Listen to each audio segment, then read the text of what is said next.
Sickos Club. Sickos Club. Yeah. Hey, come here. You like pro wrestling? We got a little something for you. Two fans, 3,000 miles away. We each been watching for more than 30 years. Celebrating the art form, the action, the homoeroticism. We ain't rating matches. We ain't analyzing stories. We ain't experts. We just sit down, shut up, and mark out!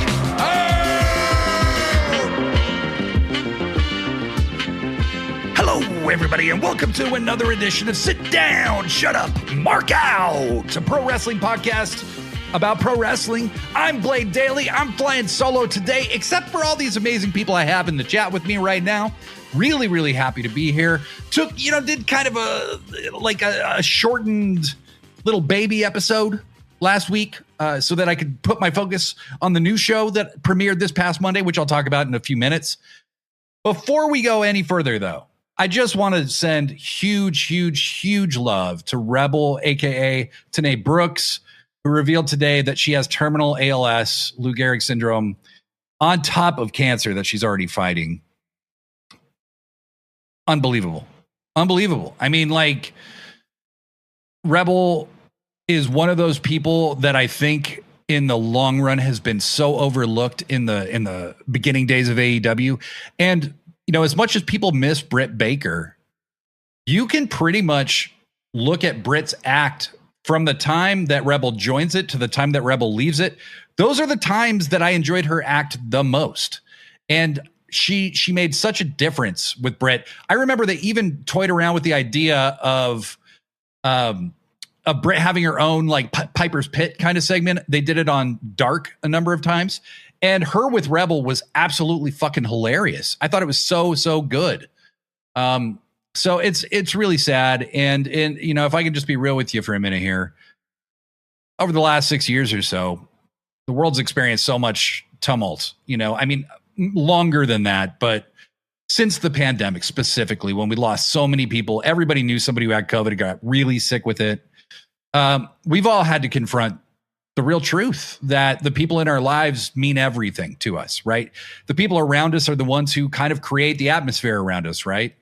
And all of you that join me for these live streams, all of the sickos I know out there, if you're listening, if you're watching, if you're with me live, if you're just listening after the fact, if you're somebody that I talk to on social media a lot, I just want to say I appreciate every single one of you. I appreciate your support so much.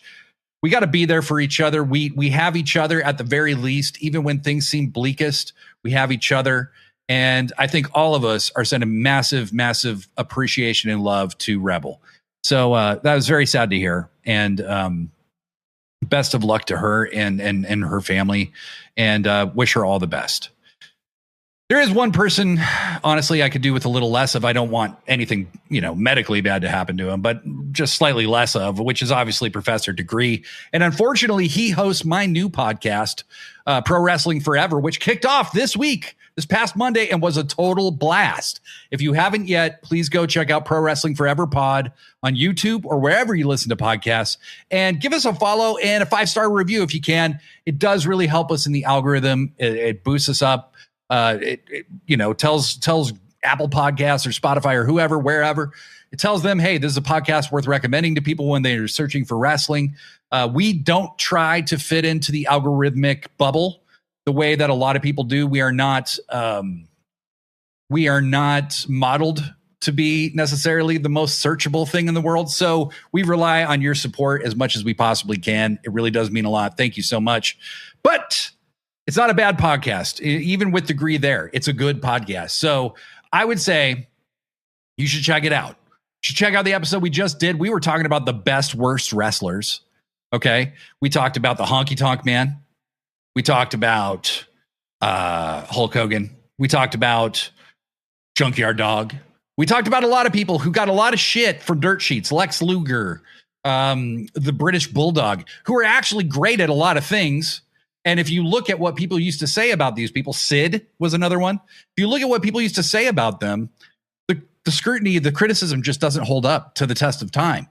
You know, so Definitely go check that out, and check out this Monday's episode because we're talking all about factions. Who's your favorite faction? We could talk about who was the member of a faction that when they joined that faction jumped the shark. We're going to talk about the history of factions. It's faction. It's just a lot of factioning. We're going to be factioning a lot this Monday on Pro Wrestling Forever. Same time, 3 p.m. Pacific, 5 p.m. Central. Make sure you join us, check it out, and make sure you subscribe to our YouTube channel and to all of wherever you listen to podcasts. Subscribe there. Let's see what the chat's saying here. Too Fat to Cook. Fuck ALS and cancer. Absolutely. Pippin, the waiting room was amazing. That's what it was called. It was called the waiting room. It was a lot of fun. I was really shocked that they didn't go farther with that, because it was a great segment, but Rebel was part of the secret sauce that made it so fun. She was so great with her batshit over the top, that crazy laugh that she had. Oh, so good. So good. And it's not always the best wrestlers that make the wrestling show. You know, go watch ECW if you want to know what I mean. Like, that promotion is almost all gimmick. You know, there's some great wrestling that happens at times there, but a lot of it didn't hold up very well. I'm watching a lot of it right now. I'm in the middle. I just got to the point in ECW in 1994 where they just did the NWA title tournament and renamed themselves Extreme Championship Wrestling. Shane Douglas threw the belt down. There's like 5 great wrestlers in that promotion, but there's like 30 people who sporadically come in and out of TV. And it's a lot of fun. It holds up so well because the characters are so great. Rebel was one of those. You know, she made every segment she was in super entertaining. Blurry Line, I've seen lots of people who work as extras or enhancement talent talk about how Rebel always went out of her way to ask them questions and get to know them and make them feel welcome. Absolutely. Absolutely. Scareglow says, we love Rebel. We do. You know, she made such an impression on all of us. And 4 years since I think she's been on TV, 3-4 years since she's been on TV, we're still talking about her, and we still would be regardless of today's news. She's one of the true good human beings of pro wrestling. It's horribly unfair that she's experiencing this. We love you, Rebel, from Blurry Line. Pippin, the algorithm can't handle the Sickos Club. That's fucking right. That is fucking right. You hear me, Elon? You hear me? Whoever the fuck runs Google, you can't handle this shit. All right. Sorry, guys. I know that I'm intimidating when I get that way, so sorry if I scared any of you. The Scareglow, Degree is funny, and he knows Masters of the Universe. He loves that shit. Degree is the most unapologetic nerd I have ever met in my life. He is also one of the most creative nerds I have ever met. Dropping kayfabe for a minute, the guy is fucking hilarious. And shit that he says just as a serious statement to me, I just die laughing, because he'll tell me about, you know, him and his friends hiding WCW cards in their shit at random times. And somebody's like, oh man, I got a Lex Luger again. If you're our age, he's a little older than me. He's a lot older than me. He's way older than me. He's the oldest man alive. But he just says that shit just like it's nothing. And I'm like, dude, you had cool friends. Like, holy shit. Blurry Line, if Pro Wrestling Forever gets 100 positive Spotify reviews, Degree will let his children in the house for 1 per weeknight, so long as it doesn't conflict with AEW being on. Let's negotiate on that, because I kind of like the way it is right now, that he doesn't even acknowledge them at all. Tino Ibarra, I'm so sad for her and her family. Absolutely. Absolutely. Another last Rebel one here. Rebel's cackle and comedic timing elevated Britt as she was finding herself as a character. Rebel crawling out of a dumpster with a banana peel on her head. She made the most of her segments.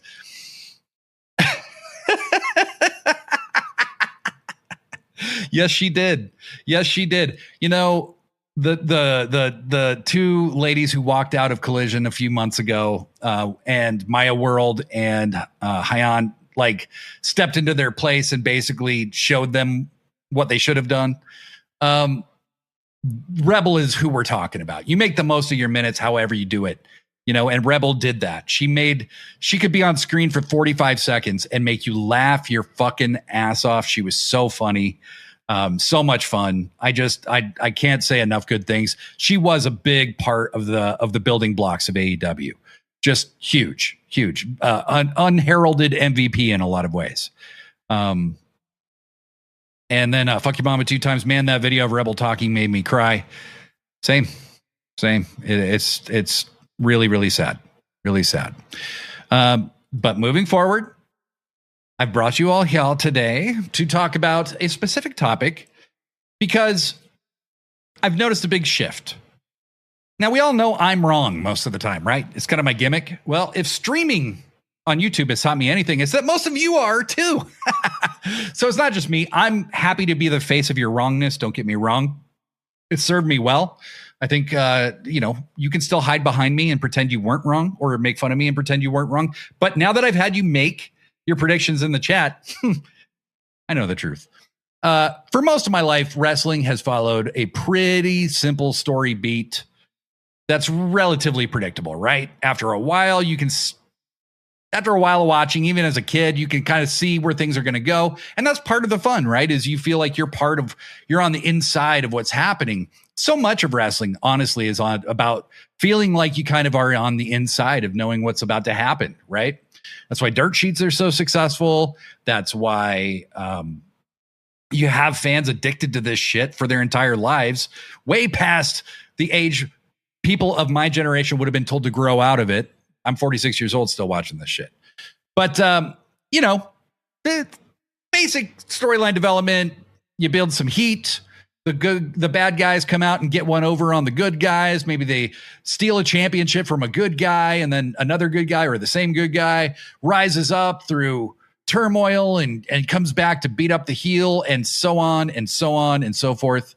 And that's basically the foundation, the building blocks of wrestling, right? It really isn't that different now than it was 70 years ago. Except, there's less nationalism, less racism. There's still some, significantly less racism over homophobia, that kind of thing. But, the premise is built on seeing the good guy eventually give the heel their comeuppance, right? And when AEW started, there was a lot of subtlety to some of the stories. Like, definitely Hangman and Kenny was one. It felt like we were watching a different kind of storytelling happen. And at the time, it was really easy to think, hey, that was because of Hangman and Kenny. And I'm sure most of it was, right? But most of the pay-per-views, outside of that feud and maybe a couple others, CM Punk and MJF had some nice beats to it, but it was a little more straight up pro wrestling. But most of the time, once a pay-per-view was announced, I myself, and I'm sure many others, could tell you who the winners and losers were going to be, and be right maybe 90% of the time. There might be a surprising result here or there, but for a long time, I don't know if you guys remember, but a lot of discussion was that AEW was so predictable, and people who defended AEW would be like, well, just because it's predictable doesn't mean it's bad, which is true, right? But Tony Khan, I think, became like that Michael Jordan gif where he's like, and I took that personally, because after the last year, after being solidly wrong about just about everything since the second Wrestle Dream, which I was in the audience for, someone in a comment, told me I was not seeing things clearly, and that I was very scarred by Vince McMahon's storytelling, that I was so indoctrinated into WWE's way of doing stories that I wasn't seeing things the way they were actually being presented. That is not a fun thing to hear. Number one, nobody wants to hear that, okay? But two, the really bad part was I realized later they were right. I have been scarred by all of that, which is like, if you're going to lose at the pay-per-view, you win on the go-home show, or you stand tall on the go-home show right before the pay-per-view, and then you lose, or vice versa, right? There's all these tropes that wrestling follows that you see AEW do sometimes, and then they subvert your expectations a little bit. And then every once in a while, they'll play into it, except with a little wink and a nod, right? So good example would be Kenny Omega and MJF for Dynasty. There's multiple parts of that I want to pull apart. But do you remember the last segment before Max and Kenny went to Dynasty was Kenny and Max in the ring? Kenny's in this cool suit, and Max tries to hit him with the dynamite diamond ring, and Kenny ducks, hits him with a V trigger, and pulls the ring off his finger, puts it on his own finger, and then says, goodbye, good night, bang. And Kenny did lose. But how did he lose? He got hit with the fucking ring. they were kind of giving you like a little bit of foreshadowing the whole way through. It's just not the foreshadowing that you thought it was going to be. It played with it subverted your expectations, but it made sense, you know? And that's what AEW's become, is this company that plays with wrestling tropes, then subverts those tropes and pulls the rug out from under you. But even when they do that, it still makes sense. It's not swerve for the sake of a swerve, unless it's Swerve Strickland, in which case his house. But, you know, that's true. BJ Dixon, that's WWE PTSD. Yes, sir, it is. Yes, sir, it is. Neon Ghost in the chat. What's up, brother? Good to have you here. But yeah, AEW has been playing with our expectations and dancing circles around all of us for quite a while now. You know, I was talking about how I was so sure that MJF was going to win at Revolution. And then in the chat, we all got to talking and everybody pointed out the multitude of reasons that MJF couldn't win and Hanger had to win. And y'all convinced me that Hanger was going to win. And so I changed my prediction because y'all made too much sense. And then he lost. I mean, that's the thing. You just like Tony Khan's like, oh, you don't think I can? Yes, I can. Yes, I can. Yes, I will. Yes, here you go. Yes, I did. I love it. That's what wrestling is, baby. That's what wrestling is. If the storytelling's good, I love that I don't know where it's going. And I have definitely, especially a good example of this, if you've listened to this podcast a lot, would be the Death Riders. Okay. I've been saying I want the Death Riders to break up. I'm tired of the Death Riders. And I don't blame myself for feeling that way at those times. Okay. Because they had been on top of the company for so long. But right now I'm loving the Death Riders. We're going to talk about the story they got going on in a little bit here. But man, holy shit, I love the Death Riders. They're hilarious and menacing and a lot of things all at once. But they found their own little space in the AEW sphere, right? In the Conosphere. And I'm really enjoying their story right now. It's one of the better stories in AEW. Let's read some chat here. Tino Ibarra. Side note, Maya and Hyan's theme is an absolute banger straight out of the early 90s. Very true. Pippin. Rebel was from a time when AEW was even dorkier, along with Leva Bates, Peter Avalon, and Brandon Cutler. Yes, Brandon Cutler's gimmick was literally based around D&D. Oh, man, so true. Tino Ibarra says it's because TK doesn't treat his audience like idiots. He doesn't. And one line that they've started towing that I think they do really well is now they're finding ways to like introduce you to the characters if you haven't been watching for a long time. But it doesn't take up too much of the show and it doesn't waste the audience's time that's been watching every week for years. You know, I've never missed a single episode of anything AEW related. Even if I didn't see it live, I saw it at some point. I saw every Rampage. I've seen every Collision. I've seen every Dynamite. And I don't feel like people are wasting my time with the way they're doing the video packages and stuff. It does. And sometimes those video packages will even remind me about something I did forget. One little moment here or there that I forgot about that was pivotal to building a character. And it's cool, you know? Pippin, TK knows the tropes inside and out, and that's why he can break them 100%. You can only break them if you're a super mark, you know? And I am just at this point now, you know, that's why I don't know if you guys saw the thumbnail for this episode, but it's when Moxley poked Pac in the belly. And I said Mox is Tony Khan and Pac is my dream booking or my fantasy booking because he's just fucking stunting on me now. Like, I don't know shit compared to this guy.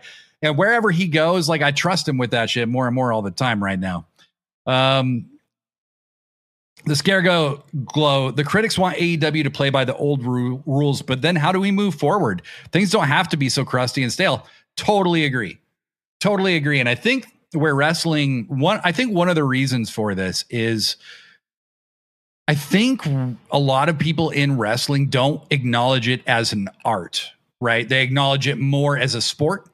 And so there's like a way to play football. There's a way to play basketball or baseball or whatever sport, right? So it's easy to start thinking there's a way that you tell wrestling stories. But that's the art of wrestling. The athleticism is the sport part and everything else is the art, you know? Always never one of those people. I got to give art time, friend. I know. It's, it's one of those things. I'm a musician, I'm a very patient person with visual art or movies or anything. But with wrestling, I can get in that mindset where I'm like, I feel like I know where I need to go or where we need to go. Let's start getting there, And there's still sometimes I think that's valid. Like, I think it did take us quite a long time to get to Okada and Takeshita, but at least we're getting there and it's fun getting there, right? So at least they don't let you down when you finally do get there, even if it did take a long time. Neon Ghost, I think Tony is really evolving wrestling storytelling beyond heel and babyface, and I couldn't be happier about it, especially with Mox and the Death Riders. Absolutely. Fuck you, Mama, 2 times. What if the Death Riders are grooming Will Ospreay to take over once they do turn on Mox? That's a great point. And funny enough, that's a part of our discussion that we'll be having just a little later. I'm going to read some more of what I had written, and then I'll read more chats. You guys are the best. But yeah, so AEW has really developed their own way of telling stories that is both wildly unpredictable and still makes sense. They arrive at destinations I could never foresee, but the stories have been extremely subtly hinted at, like that Kenny thing I was just talking about the whole time, and they don't feel hot-shotted, because then they'll bring you back. So they'll show you something, right? And that will lead you to believe they're going in a certain direction, but they'll have shown you something else that was much smaller in that same bit that is the thing you should have been paying attention to. And then they totally drop you on your ass later and you're like, oh, fuck, they were hinting at that the whole time. Holy shit, And it's wonderful. It's wonderful to be worked and to have somebody consistently shock you and surprise you, but in a very genuinely satisfying way. I saw a ton of people, for instance, this past week on socials and YouTube, predicting that MJF would win the TNT title from Kevin Knight on Wednesday. And then that would be what Max would put on the line, as Darby has been telling him he's going to need to do to get another title shot. Then that got me started on a conversation with Blurryline privately about the possibility of doing a title versus title match for the TNT title at Double or Nothing between Max and Darby. Then that got us started on a conversation about merging those two titles and how, honestly, it wouldn't be the worst idea. And then Kevin Knight beat MJF on Dynamite, and none of that is going anywhere. None of that's going to happen. But goddamn, we had a fun time exploring those possibilities and having that conversation. That is what wrestling is about, right? It's what the adults used to call the water cooler talk, right? Back when we used to have water coolers and work in offices. Anyway, or have jobs or money. Yeah, it's what gets people talking. So, people were talking, is Darby going to beat MJF? Is, they're asking their friends about it. That gets a buzz going about the company. Remember when Darby was calling out MJF and said he would go till he saw God or gold? And the upcoming match at Dynasty at the time was Kenny versus MJF. And he said, until I see God or gold. And then right after he said God or gold, the god of pro wrestling, Kenny Omega, walked out. It made me think in that moment that Kenny was the thing I was supposed to be paying attention to, right? And that he might have had a real chance of winning, even though intellectually I knew that was probably unlikely, because the real thing I should have been paying attention to was Darby, right? These details go a long way to adding just a pinch of doubt to anything that's happening. And Tony's kind of done the madman booking where it's like, he wouldn't do this. And then he does. And not only does he do it, he makes it work. That's the difference between Tony Khan and Vince McMahon putting Brock Lesnar over a bazillion times and the crowd booing the shit out of it. You know what I mean? It's not even the same thing. It's not even, I don't know why I made the comparison. It's the closest thing I can compare, I guess. So let's see what else you guys got. Blurryline, I will say at the beginning of AEW, they treated the audience not enough like idiots. Like the Dark Order and the Butcher and the Blade debuts were definitely rough because they'd assumed we'd know who they are. Yeah, no, I know what you mean. It's the knowledge that they expected you to have of indie wrestling. I was in the crowd when the Dark Order debuted at Double or Nothing, and people were chanting like, "Who are you?" or "We don't know you," or something like that. It was not the greatest debut. Saw that one. Death Riders have been a top tier faction since Mox lost the title. Them finding purpose post title is showing the characters and strengths of each member much more. Couldn't have said it better, Blurry. Very, very true. Very true. Always Never says Cutler is dope, and I will never entertain people that don't appreciate his in-ring work. You know, I remember he had the first Dynamite match. I think he was in the first match ever on Dynamite, and he botched something kind of simple in the match. And people were really, really all over him about it on socials because you know how people are. They're just terrible. But he worked so hard to get so much better. It's kind of sad that he doesn't wrestle very much. But him being the Young Bucks stooge was so much fun, though.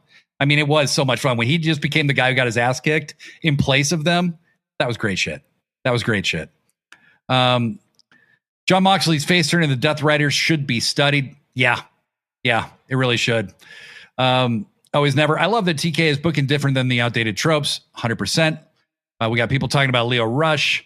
BJ Dixon. I was telling a friend that unpredictability is a lost art in professional wrestling, and AEW has been holding that torch for the past year and a half. It's one of the many reasons that I continue to watch. Yeah, absolutely. I mean, it's because it's thrilling, right? Like you don't know what's going to happen next, and you don't need to. And even if you think you know, the possibilities are endless where it could go. And you could absolutely not see where it was going. I remember last year at Double or Nothing when we found out it was going to be Hangman versus Ospreay in the main event. I thought it was going to be Ospreay. For sure, I thought it was going to be Ospreay. And then it was Hanger. I was shocked but super happy. But I predicted Ospreay would win. And I was wrong. Always Never agree. Some of these stories do take some time. Sometimes just a month or two too long. Death Riders are never turning on Mox ever. I'd bet money. At this point, Always Never, it's just like, who can even say, you know, because the shit is so wild, right? But it's so much fun. It's so much fun.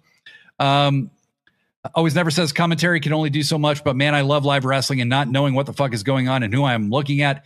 It is fun.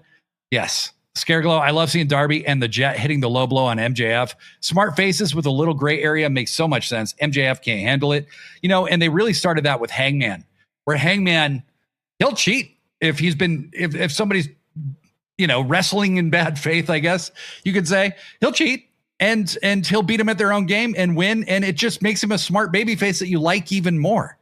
What people hate is dumbasses, you know, like Surfer Sting was such an idiot.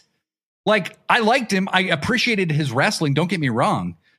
But the amount of times he went back to trusting Ric Flair, who always turned on him, was just ridiculous. Hulk Hogan, same thing. It's just like, you're an idiot. You have the gold. Everybody's going to try to take the gold from you. That's the point of the gold. You know, there was the thing with Kenny. I said after watching this week's episode that AEW is like the best elements of Raw and Nitro fused together. A lot of people seem to agree. A few people thought I went too far, though. And I challenge anyone. And this is what I mean when I say this. I challenge anyone at all. Go watch a full episode, a full entire episode, even the very best episode of either one of those shows, and put it up against an average AEW Dynamite. You will inevitably have to sit through at least 20 minutes of bullshit or 13-year-old potty humor or a headbangers match or a race angle or some other horrid shit before getting to that one Austin or Rock or NWO segment that you love so much. We're not comparing moments. I'm saying consistently, value per second of watch time. There is no greater show than AEW Dynamite. It's the best shit I've ever seen week to week. Like, they've raised the bar so much that it's made everything else kind of seem ridiculous that's on American television. You know, I mean, I hate to say it, but, you know, and I'm not saying these places shouldn't exist. I'm just saying I can't enjoy them very much, as TNA looks just ridiculous by comparison. WWE, I mean, I don't watch it, but the stuff I see is just like, okay, great, great storytelling, cinema, whatever. It's just AEW Dynamite is really elevating wrestling to this whole new level. And we've been kind of waiting for another generation to grow up with AEW Dynamite as they're in for wrestling. And it's slowly happening. And as it's slowly happening, the narratives about WWE being the only thing that there really is, the only real wrestling or whatever, are going to fade over time.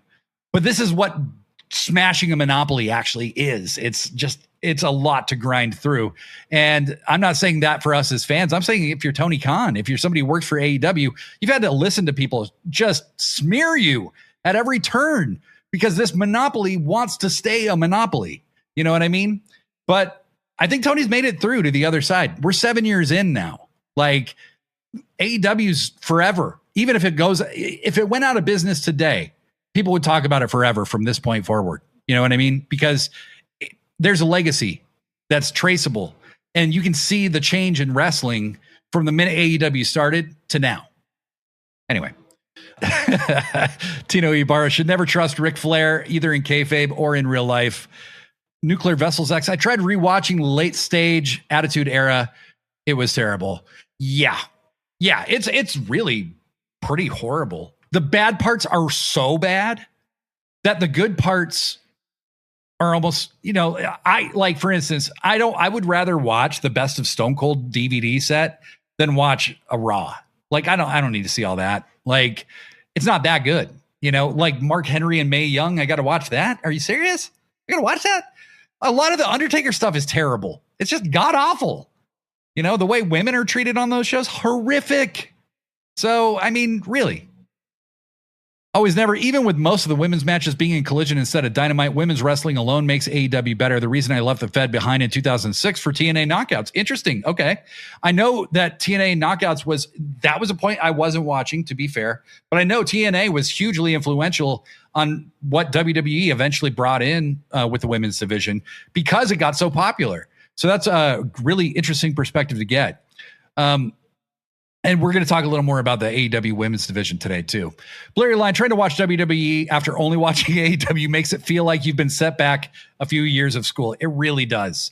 It's like, man, like, I don't even know what this is anymore. I remember, the truth is, when Dynamite started, I was still suffering through WWE, and I was going to make the effort because it was still hard for me to fathom the idea that I wouldn't ever see like Kevin Owens or Sami Zayn at the time, or Shinsuke or AJ Styles or Sasha or Bayley or whatever.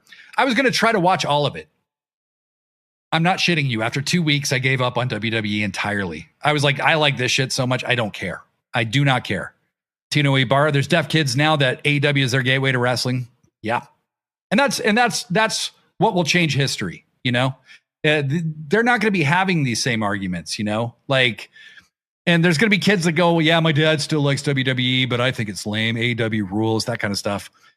Yeti Malone, someone in 100+ years flying an AEW flag. It's my heritage. I would fly the AEW flag over the American flag any old day. Let me tell you that. Scareglow, I'm in my 40s. I've watched wrestling a long time. It's embarrassing to show most people most wrestling, but my wife and I have been watching AEW its whole existence. Still married. You got to keep her. You got a good one there. Blurry Line, I don't know if this is a hot take or not, but Undertaker became a good wrestler in like 2005. His hit rate in the preceding 15 years was rough. Yeah, it was. I will say he always had a good amount of athleticism. You know what I mean? But yeah, not a lot of great matches. And honestly, even the stories and all that shit. I remember Bruce Pritchard talking about on Something to Wrestle With when it first came out. I remember him calling Undertaker and Kane the greatest story in the history of wrestling. And I remember going, yeah, maybe he's right. That's laughable to me now. I mean, just utterly laughable. Insane. Tino Ibarra, oh my God, the amount of misogyny and homophobia in old WCW, I must have blocked it out. It's crazy. And as they get closer to death with Mark Madden on the mic and Vince Russo on the show regularly, it's so bad. So bad. All right. So we're switching it up. So we're talking storytelling. Let's talk about the story of Darby Allin as AEW world champion in its second week. It was hyperbole, but I did say this on Threads. Darby's only been champion for 2 weeks, but it's already one of my favorite reigns. Hyperbole, obviously. Okay, there's been some great world title reigns. I doubt Darby's going to be champion for very long, but I love that he's determined to defend that title at every chance that he gets. Last week, he has a fucking classic with Tommaso Ciampa, one of my favorite matches this year so far. Excuse me, Tommaso Delicious Ciampa, as I now call him, if you know, you know. They beat the fuck out of each other. He and Brody King have a match this week where they beat the fuck out of each other. I've seen Brody and Darby in Defy. I've seen them at Wrestle Dream. Okay. I've seen them wrestle a ton of times. It never gets old. These guys just have unbelievable chemistry. And while there was like a hardcore element to some of it, Darby is proving why he's not just a star. He's a great wrestler, really great wrestler. This is what I've wanted to see out of Darby for some time. I loved the feud with Mox for the most part. I liked the hardcore stuff. I love seeing him wrestle Gabe Kidd. But I'm like, man, this dude can do submission shit. This dude can do complicated grappling stuff. I want to see it. And we're seeing it now. You know, it's really, really, really cool. Yeah. And Blurry Line says Darby Allin, champ for a good time, not a long time. Absolutely. That's exactly what he did with the TNT title every time he ever held it. He has the record for most defenses because he would only hold it for like a month or two, but he would defend it like 12 times in that period, you know? So, you know, when he's champion, all you're going to get out of Darby is him breaking his body to give you the absolute best shit he possibly can. And these world title matches feel utterly legit. They've already elevated him in my eyes as a champion level guy. Now he's a top guy, period. I don't think it's all that subjective anymore. Like Darby holds himself as a top guy. And there used to be a thing where you'd see a guy win a world title for the first time. And the first time he put it on, he kind of looked a little weird in it. Maybe didn't look quite right in it. Or like Triple H, he never looked quite right in it. But like you would see, it would take you a minute to like adjust your perception of that guy. And then eventually you did, you know, but it might take a minute. And with Darby, it really hasn't taken very much time at all. Maybe it was because I was in the building when it happened, right? And I saw him hold that shit up for the first time. But to me, Darby he could be a world champion again at any time. And I would absolutely buy it and go for it. I'm really, really loving his work. Guy is great, no matter how short this reign is. Let's see. Skewered Universe. Darby has finally been given the chance to show his entire toolbox of moves. 100%. Tino Ibarra. Darby is earning the belt with every match. Absolutely. And he's showing how much, you know, when he says, I'll kill myself for this company, I'm like, Darby, I know you're serious. Please don't. But this is what he means. Like, he had that killer match with Ciampa. And then, like, immediately after the match, Ciampa's just getting out of the ring. Brody King starts walking up the steps. And you're like, holy shit, we're just going from that to this next week. Crazy. And then you see this match they have, and there's a couple spots where you're like, holy shit, did Darby just land on his fucking head?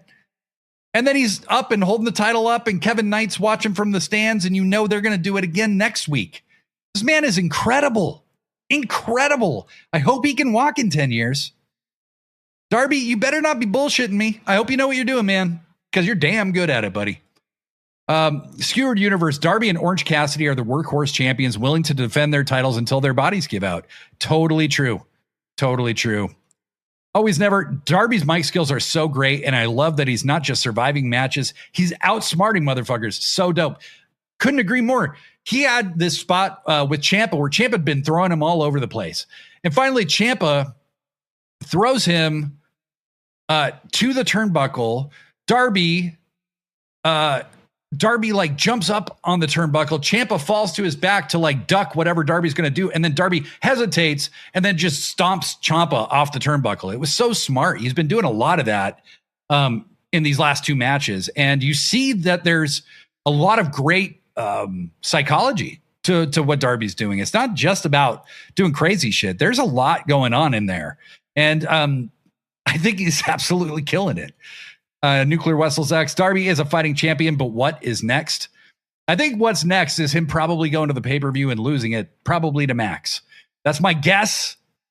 Tony Khan has told me to shove my fantasy booking up my ass plenty and proven me wrong many times. So maybe I'm wrong. Who knows? Larry Line 7. I think the closest comparison is Jeff Hardy, and Jeff never had long title reigns. It just doesn't suit that kind of wrestler, though Jeff often got in his own way for those short reigns. Yeah, he does remind me of Jeff Hardy.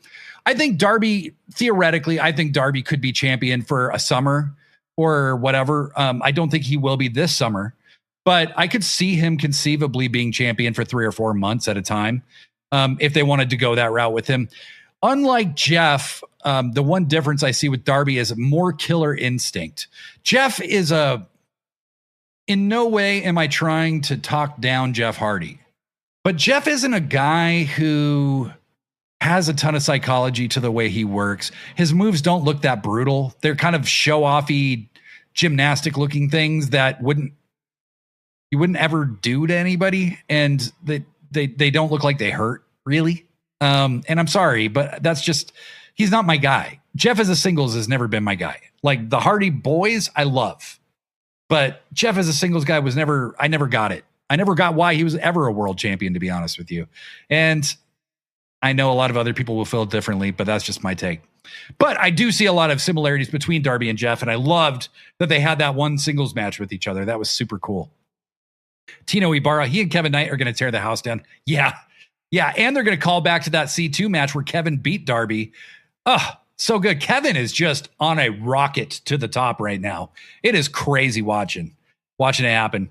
Skewered Universe, Darby is the believable small man. He uses his smarts to win and retain the title. He's proving that he's not just a daredevil spot monkey type. 100%. Blurry line, Jeff wrestles for the pop. Absolutely. The Scare Glow, no other wrestling organization is showing heart like Darby is on AEW. You can't buy that. Yep. Blurry line says, I will say the Swanton looks like it hurts, but mainly because he just fucking lands directly on the guy nowadays. Yeah. And when he was younger and he would kind of land on his feet / ass instead of really landing on the guy. Didn't look very real. It looks more real now because it kind of is more real. He's not selling it. The guy taking it is just taking it now. He's taking a real Swanton. Tino Ibarra, I could see Kevin winning the big belt by next year. I absolutely can. And I don't think that whole little subtext with Swerve is over yet. I really don't. I think there's a lot more to come. And I can't wait to see how they get there. Cannot wait. Okay. We're going to hit some music. When we come back, we're talking about some a women's division story that just might be the best story in AEW right now.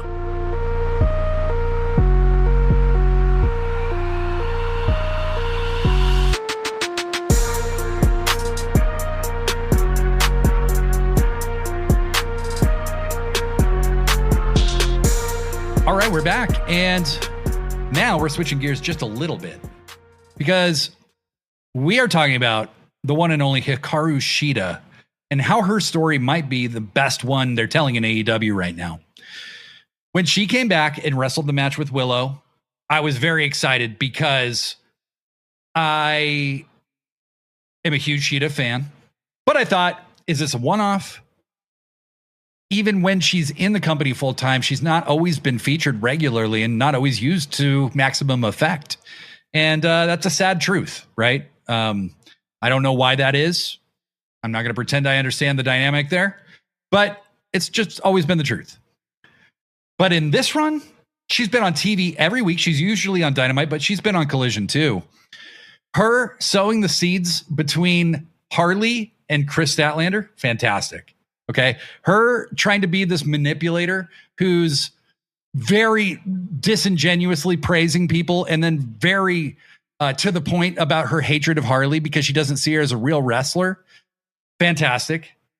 What is this doing with Stat? Who knows? They had a fantastic tag match with the Divine Dominion, which we're going to talk about the Divine Dominion a little later. That was absolutely great. Her English is a lot better. It's just true. And she's really, really showing what she's capable of as a character. And I couldn't be happier about it. And it is pulling in a lot of other people from the women's division into this story, which has something to do with Mina Shirakawa suspecting that she took out Toni Storm, which has something to do with Statlander, who just reunited and made up with Willow and Harley, right? So it's sowing a lot of seeds that it's one of those things. I'm not even predicting where it's going to go anymore because it could go about 7 different directions. I think Shida could very well not be the person who took out Toni.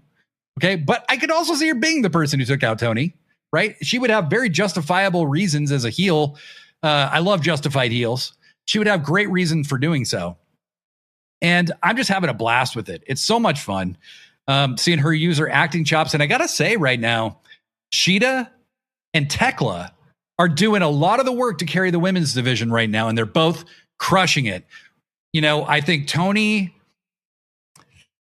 one of his things I wish I could choke him a little bit sometimes.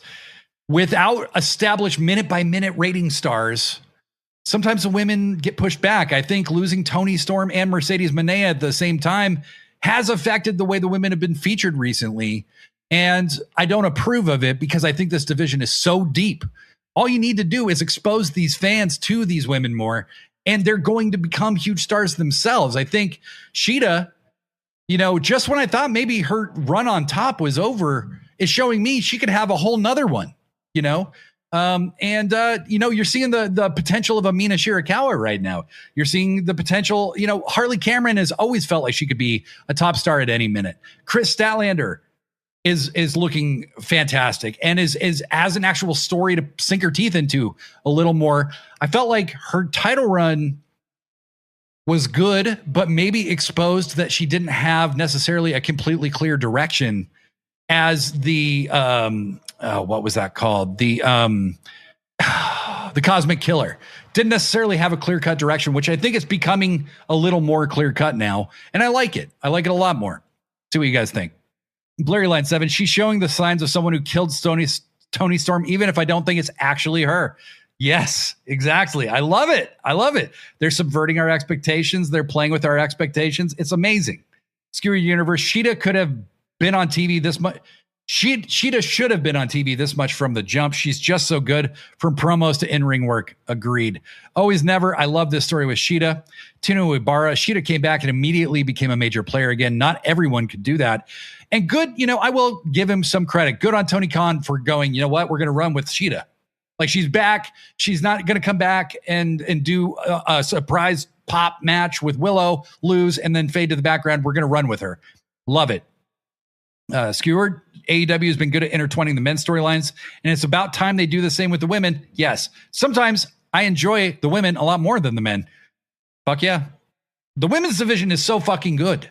That's the thing. I mean, the reason we want to see more women, Tony, is because you have a fucking stacked division that's like getting just as stacked as the men's division is. That's why. Tekla has made dumb bitches my Audible stim for like the last month. I love that Tekla goes, people ask why I call the AEW women dumb bitches, and then I was going to stop, but then they keep being such dumb bitches. And no matter what you might think of her, I did think it was pretty funny that Deonna Purrazzo tweeted that, there are a lot of dumb bitches in this company, and that's why I'm happy AEW is paying for my education. Good stuff. Scareglow. Holy Shida, I'm so intrigued by what she's up to. I would love to see her help turn stat. A more dangerous Statlander would be scary good. That 450 that she hit on Lena and Megan Bain, that's about as tight a 450 as you're ever going to see. The raw athleticism of Chris Statlander is unfucking believable. Skewered Universe, AEW women's division has so much goddamn talent. I think TK gets worried that without the big stars like Moné and Storm, people won't be as on board. Yeah, I think that's his big concern. I think he does want to make more stars, but this would be a great time to have Athena on TV, When was the last time we heard Stat actually talk? She's doing this silent deadly thing, and it's great. And I think maybe that's the best thing for her right now. Sheeta's doing all the talking for both of them right now, Always Never says current Stat is my favorite version. It's all of her versions smashed together. It is. I agree. Tino says Deonna is low-key so funny. BJ Dixon, Shida and Stat are my favorite women's wrestlers right now. Can't wait to see what twist and turns the storyline will take them. Me neither, man. I'm really, really enjoying it. BJ adds he's a huge Shida mark, by the way. How can you not be a huge Shida mark, right? Like, she's fucking fantastic. And it's so great to see her show everything she can do, so much fun. We're switching topics. I love, this is going to sound weird, when wrestlers have their own realms. Okay. It happens a little bit. Like I would say for the Death Riders, the backstage, like the kind of boiler room area, that's their realm. They're always filmed in that one area. The Outrunners kind of live in this VHS 80s realm when they do their pre-tapes or whatever. Well, Bandido has his own realm right now, and it's a spaghetti Western realm. Okay. And craftily, AEW, it was while I was at the Dynamite in Everett. I think it was actually on Collision, but they showed kind of a montage of all those Bandido vignettes that they had done in the spaghetti Western realm, right? And they did that a couple weeks ago. And then this week, we see that little realm again, right? The spaghetti Western realm that Bandido's from. And we heard a lot of screaming and wailing from the broken bodies of those who must have opposed Bandido like we've seen before, right? Except not Bandido. No, it's not Bandido. We saw a hand reach down there and we knew it wasn't Bandido and grab his most wanted poster and hold it up to his face. And it was fucking Swerve. What? Swerve and Bandido and Nana was there. And they lit that shit on fire. That wanted poster of Bandido got lit the fuck on fire. People, what is happening right now? These are the kind of dream matches I haven't even had time to think about yet because they seem kind of far off. And then they just get announced and they just, or they just happen or they're teased or whatever. But we're going to Bandido and Swerve next? Are you fucking crazy? That is insane. That's how I felt when they announced Bandido and Andrade at Revolution. Like, are you kidding me? We're going to do this? And then I got to thinking, is Swerve going to challenge for the ROH title? Because Bandido's already booked against Blake Christian for Supercard of Honor on the 15th, which is before Double or Nothing. Kind of interesting. Tino says, I don't know what Swerve's beef is with Bandido. I just know it's going to be awesome. Yeah, I have faith in them to tell that story, whatever it's going to be, right?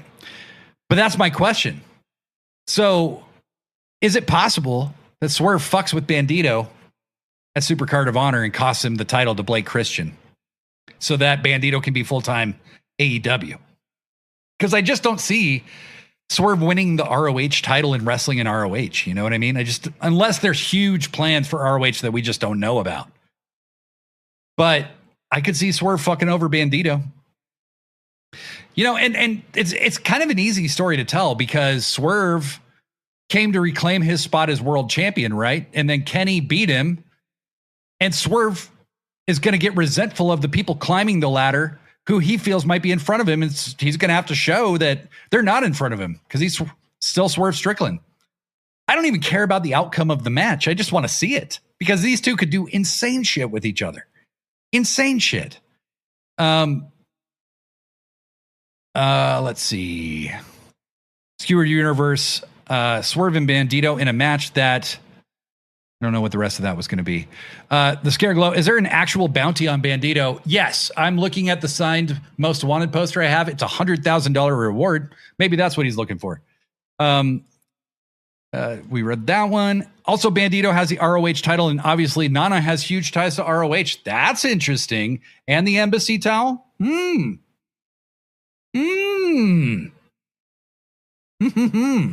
could be very interesting, Blairy. Very interesting. Skewer Universe, Swerve and Bandido in a match. Have it take place in the Western realm. Do whatever. Just give it to me in my veins now. Fuck yeah. Fuck yeah. That would be really like a fun cinematic match they could do. Holy shit. That's a great call. Swerve and Bandido is the match I never knew I needed. Swerve could hold to announce ROH's TV deal. Yeah, BJ. Yes, he could.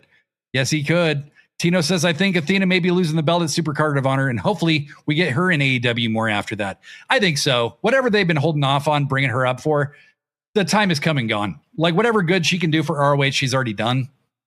And really, she did quite a while ago. Athena, free Athena. Nuclear Wessels X, Blake as ROH champ would be awesome. I agree. I think guys at that level should be the ones being the ROH champion. Have him have a 6-month run where he's just this little shithead that, you know, keeps weaseling his way through and winning. You know, he could be great. The Scare Glow, ROH might be on the come up. You know, them moving it to Florida, them starting to just, there's a little bit of a vibe building up around ROH. The story's being more congruent. I think there is a possibility that they're on the come up and that maybe there's something finally brewing for ROH with the TV deal. If Swerve were to win the ROH belt somehow, I really do think they're getting a TV deal. That's the only reason you would have somebody like Swerve win it. He was the AEW world champion 2 years ago. You know what I mean? Skewered, Bandido and Athena need to be full-time AEW. Blake Christian, Vanilla Baby, ROH champion. Yeah, book it, TK. Yeah, exactly. I mean, look, no matter how you feel about him, I wouldn't mind if Sammy Guevara was the ROH champion at some point, or Beast Mordos. You could even do it with somebody like Roosh, who I think is on the verge of something in AEW. They're definitely featuring him a lot. And I think maybe they finally have some plans for Roosh, if he can stay healthy, that are going to be pretty cool. Whatever they are. Wouldn't you love to see a Roosh TNT title run? I would love that. He's so great. He's just got to avoid getting injured and getting maybe suspended for actually shooting on people.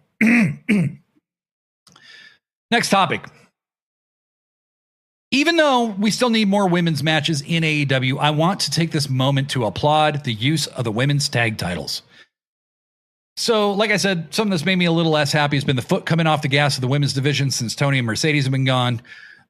Even with multiple promos or backstage segments, and even with maybe 2 matches on a show, at this point, isn't that the bare minimum with this division? But one spot where I have to say they've done a great job is the women's tag division. In my opinion, it's one of the best divisions in AEW. Okay. And it has a lot to do with the tag champs. Okay. After seeing them live and seeing the crowd's response to them, I could tell you that Divine Dominion is them. Holy shit. The aura coming off those two is crazy. They need somebody I see in the distance who's being built up for them and might even take the belts from them at some point, but I hope it's not for a while. I hope it's like an all-in thing. But I think what you're ultimately trying to get to here, if you're Tony Khan, is you're trying to get to Divine Dominion and the Brawling Birds, right? Because those two teams will kick the living dog shit out of each other. Lena Cross is such a great fucking pickup. And Megan Bayne is just a freak. She's just unbelievable. Modern day China, but so much better than China. You know what I mean? Like, holy shit. In so many ways, Megan Bayne, Tony needs to lock these two up for a long period of time. I really hope he has, because they are just unfucking believable. Those two are the future of the AEW women's division by my estimation. They could be the present of that division anytime. Just pull the trigger. It's done. But yeah, I think the money match between Divine Dominion for Divine Dominion is the Brawling Birds. I cannot wait to see a tag rivalry, a legit one between them. And I can see a series of matches over the course of a couple pay-per-views if they play their cards right, just beating the shit out of each other. We know AEW does women's hardcore matches so well. Like, I can't wait to see that shit. Blurry Line agrees. Divine Dominion have been incredible, and says, like, in ring, in promos, in presentation. Yeah. But yeah, a lot of people have said that they, with the women's division, I think that there's not enough non-title rivalries. There's not a lot of, and there isn't, right? Like, most of the singles feuds revolve around Tekla or Willow. The tag feuds are all going to revolve around the women's tag titles right now, right? But with the Divine Dominion, I think what you see is Megan Bayne's way more comfortable cutting promos. Lena Cross is very comfortable cutting promos. And like, when you look at them, like, it's that, it's the stupid airport test thing. They both just, like, holy shit. And Cleary Line says, barroom brawl, please. Holy crap. BJ Dixon, I'm in love with Lena Cross, and I don't know why. I do. She's incredible. What can you say? But yes, so massive props to the way they've treated these tag titles so far in America, specifically with the most prominent women's tag titles in WWE. They have never been treated like serious titles, because the men's tag titles aren't even treated as serious titles. The women's titles even less so. So it's pretty pathetic, and I have to say, I have my fingers crossed, but I didn't know what to expect when they announced these belts. I was excited because I thought more women would be featured, and they have. But they have surpassed my expectations in a whole lot of ways with these tag titles. Just incredible stuff. And the Scareglow says, is Persephone going to join the Triangle of Madness after being misted? Sky Blue certainly alluded to like being misted was the best thing that ever happened to her. You know, they've shown Willow resisting the mist, but they haven't really done anything with the mist turning anybody in a long time. But Persephone hasn't been on TV. I thought Sky Blue mentioning that was kind of cool, and I would love to see Goth Persephone. Holy shit, that would be awesome. Awesome. Persephone's so fucking good. Yeti Malone says VKM hated tag team wrestling because he'd have to pay twice as many people for one match. That's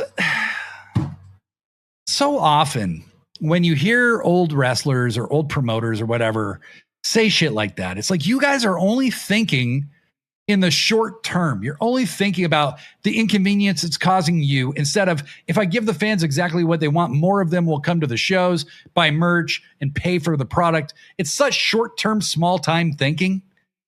And Vince was no different. You know, for all the ways in which this guy is treated as some fucking genius for thinking so big about wrestling, he thought very, very small in so many other ways. He really is a very overrated brain in the wrestling business. Big Ads wants evil Persephone. Yes. What's up, buddy? And always never says I would love a shit for Persephone. I would too. One person that it certainly looks like we are seeing a shift for is the Billy Goat, Will Ospreay. Holy shit. So after that loss at Double or Nothing, they really made the distinction clear. Moxley said, Ospreay, you know, your emotions misled you. I told you they were going to, and they did, and you lost. If you want to be the killing machine that you could be, the greatest wrestler in the world, you need to let it go, and I can help you, right? This week, Will showed up backstage with the Death Riders. And folks, we've been talking about the finger poke of doom for almost 30 years. And it's finally been replaced with the belly button poke of doom. When Moxley becomes aware that Will is interested, he gets so excited like a little kid. He jumps up in the air. This guy is just, what the fuck? And he looks at Pac and he goes, huh? And he pokes him in the belly button. Pac is wearing this white polo shirt and a little cap. He looks like a Geordie, like little, like a pizza delivery man. And Mox pokes Pac in the belly button, and Pac looks so, with just one facial expression, Pac looks so just dehumanized. It's so fucking funny. I saw so many GIFs of it. Okay. It ended up being the cover of this week's episode because it's fucking hilarious. But Moxley said, everything that you're carrying with you needs to go. You need to drop it all. Whatever your feelings towards me, you need to drop them all. And Ospreay says, okay. And then he says, where's the ring? And they say, oh, we don't use the ring. He's got to wrestle with them backstage. Fucking cool. This could go in a million directions, a million different directions. And literally any one of them I would love. So Will joins the Death Riders. That's a direction they could go. Will learns from Mox and then uses everything he learned from Mox to obliterate the Death Riders because he's not let go that grudge. That could be cool as hell too. And then he takes what he's learned to win the world title. That could be awesome. Moxley, I can see Moxley getting hidden bladed into oblivion with a big smile on his face. You know what I mean? I could see it. I could totally see it. There's any number of directions you could go. It's fucking insane to me. Skewered says, Ospreay a Death Rider? Possibly. Yeti Malone says, in Greek mythology, Persephone is the wife of Hades and queen of the underworld. Good point. Good point. Skewered Universe said Mox had that big dad energy. He really did. He really did. I love that he jumps up and down. He's so excited. Big Ads, my head hurts with all the twists and turns Moxley's character has taken, but here I am, still watching him be one of the most compelling characters on TV. Yeah. This Mox, he's just one of the greatest of all time. And he's a legend. He's a legend. He's one of the best promos I've ever seen. Even though he's not like one of my top 5 favorites, I give the man his due, utterly. He is one of the greatest workers, one of the greatest promos. He's got aura for days. He oozes a physical charisma that you can't replace, and you buy everything he says feels real. He is never a dude who's acting. He feels dead on legit, always, no matter what direction his character goes. And that's the highest compliment I think you can give anybody, is they make you believe in what you're seeing. Man pokes Pac in the belly like that, you know he's not afraid of anything. Exactly. Pac's face. Oh my God. This, guys, the screen cap I got for the cover of this episode is perfect because Pac looks like, oh. You know that was improvised. I don't think that was planned at all. I don't think that was planned. And that's what you would never see, a silly, like a weird moment like that in WWE. They want everything scripted to the 20th degree, you know? So you never see spontaneous shit like that. That's why the product feels so weird when I see it now. It just feels so plasticky, you know? And that's just my opinion. If you like the shit, that's fine. But to me, that's why it has no interest to me whatsoever. Blurry line, Mox excitedly bopping around because of wrestling is one of my favorite things. Him on comms for Bryan versus ZSJ was amazing. See, that was a match I saw live and didn't hear the commentary until later that night, and I was dying. Oh my God. BJ Dixon says, I posed a question on my TikTok. Is Ospreay joining the Death Raiders, or is he going to implode them from within? This could be a generational story. It really could. It really could. He could eliminate Mox. He could eliminate the whole faction. He could join the faction and just be part of it. He could be, Mox could end up being his fucking manager for all I know. I don't know. But wherever it's going, I really like it. I really, really like it. I'm so glad I was wrong that the Death Riders didn't break up, because I was dead wrong. I love being wrong. It's a lot of fun in this context. In this context, not about like not about like your taxes and stuff. Don't be wrong about that. A smart ass judge. Had he not left WWE, we'd have never seen what Mox is capable of, period. I came back to WWE in 2012, and it was right after the formation of the Shield.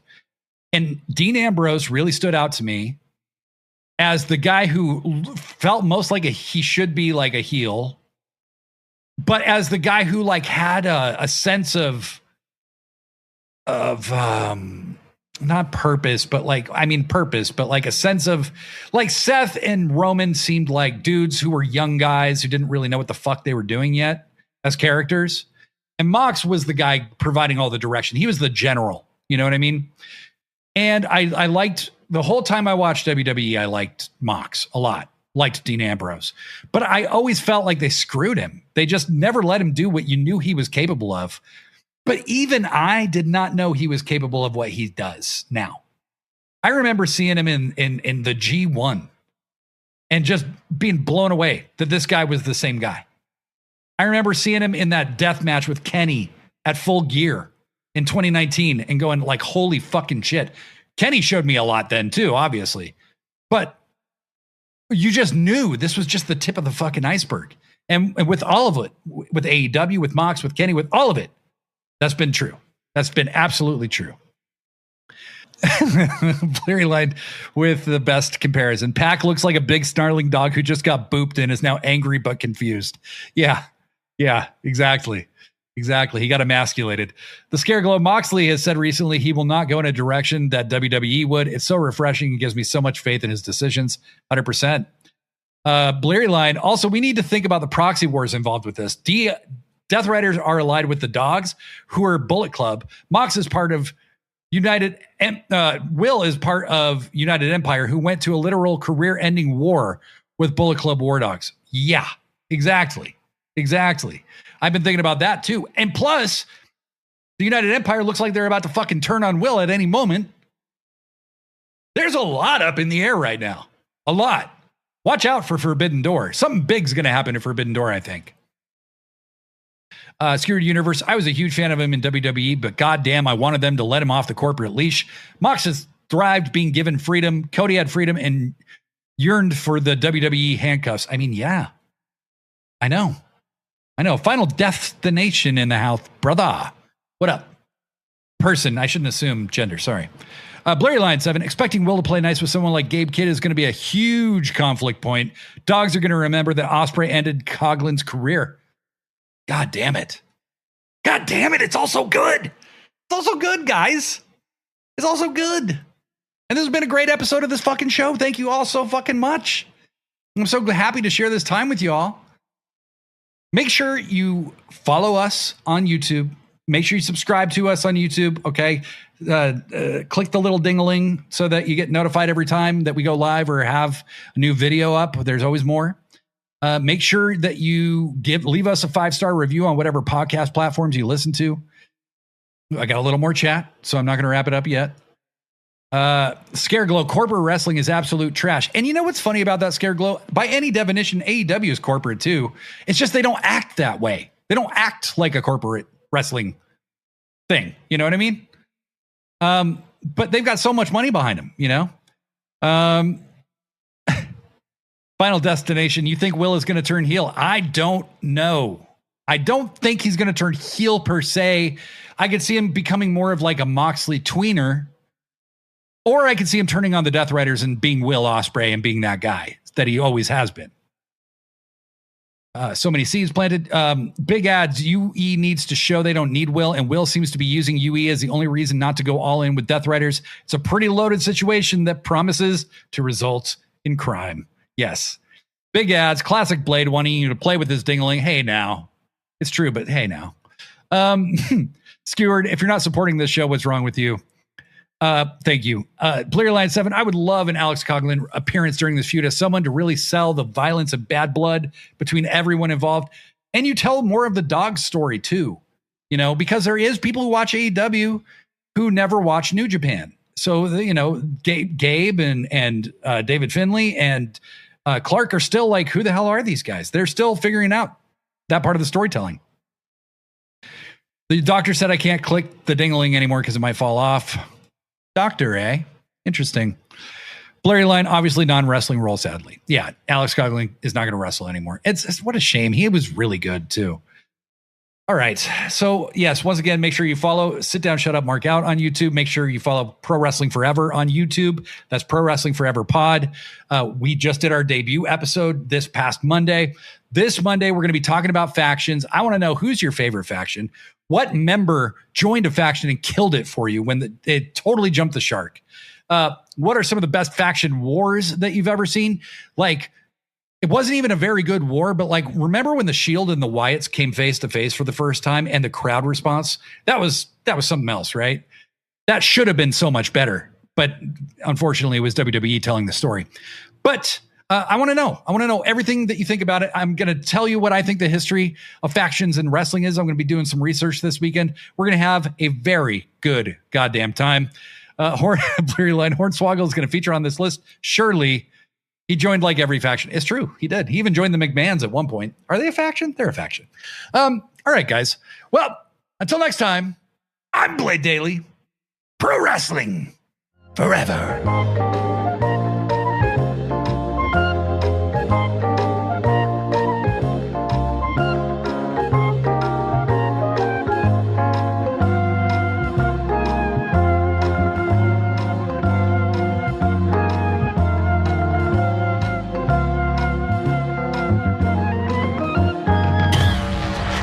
Sickos Club.